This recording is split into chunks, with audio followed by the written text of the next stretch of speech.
Hey there, folks. Welcome to this oneer about Sorry Baby. As I prepare for my first ever Independent Spirit Awards, I'm trying to catch up on some films I haven't seen and revisit some films that I have. And this is one that I finally got to share with my wife. After a tragic event, a woman finds herself alone while everyone else continues with their lives as if nothing had happened. That's what our friends over at IMDb have to say.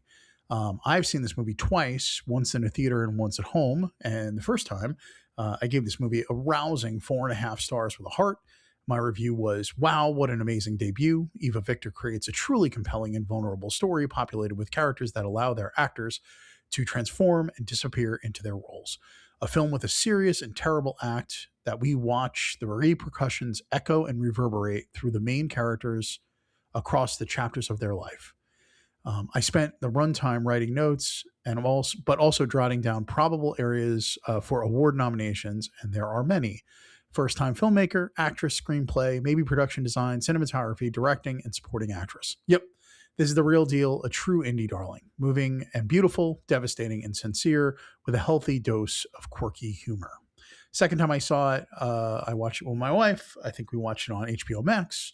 And my review is 4 stars with a heart. Still love it, but it feels a little bit smaller on a second viewing. That should not take away at all how much I love this movie. It is currently my number 5 film of 2025, and that is amazing. So over at IMDb, we have the writer and director of this as Eva Victor. In this movie, we follow Agnes, our protagonist, who's played by Eva Victor, and we immediately meet her best friend, Lydie, played by Naomi Ackie. And this movie takes place in a New England small town where Agnes is part of a master's program. At least we flash back and forth. At points, she's a professor in this organization, just been given tenure as a full-time teacher. And we flash back and forth to her being a graduate student. And the story unfolds that Preston Decker, who is played by Louis Cancelmi, is her advisor, and he rapes her. This is a sexual assault that happens. We don't see it on camera, but we do get to see sort of the ramifications and the outcome of that.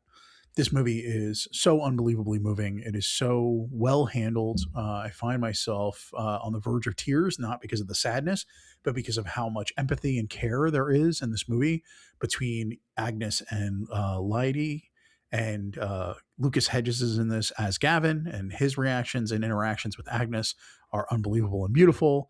It's a very sweet movie. But the one I want to really call out is there's a great scene, a small scene about 3/4 of the way through the movie with a great character actor named John Carroll Lynch. He's playing Pete.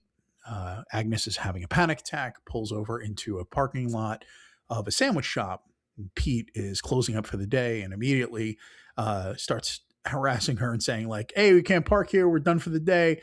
And realizes she's in the middle of having a panic attack. And I just love the fact that the first thing Pete says is like, oh, my kid has those breathing things. All right. You're okay. You're going to be okay.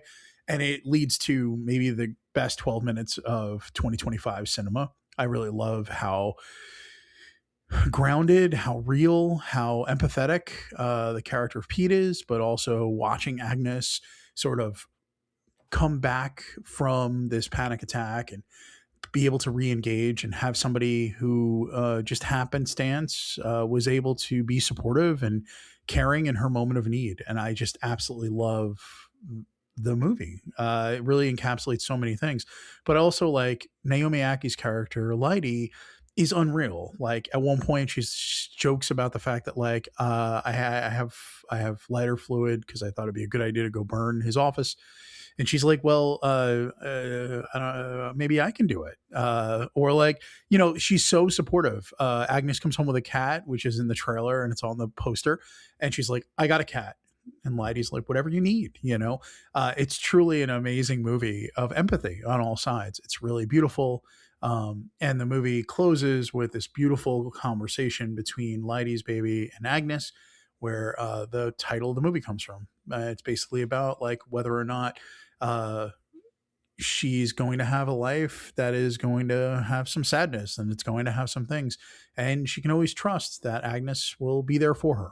But Agnes preemptively apologizes to this baby for someone hurting them in the future. And I found it really moving. And I really do love this movie. I think that you should do yourself a favor before the awards are all done, but even without all that, go see this movie. If you have HBO Max, it's going to be it's there right now. It's part of the screeners package for the Film Independent. If you have not yet seen this movie, I would be surprised that you're watching this podcast, but maybe this gets another person to watch this amazing movie.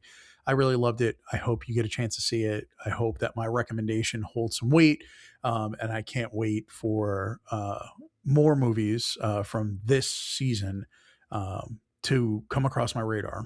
Don't worry, I have a Warner coming right after this about one that blew my socks off. Okay, thank you so much. Go see movies. Catch up on all the movies you haven't seen. Pay attention to everybody's top 10 lists. Pay attention to the weird ones. Talk to you soon. Bye.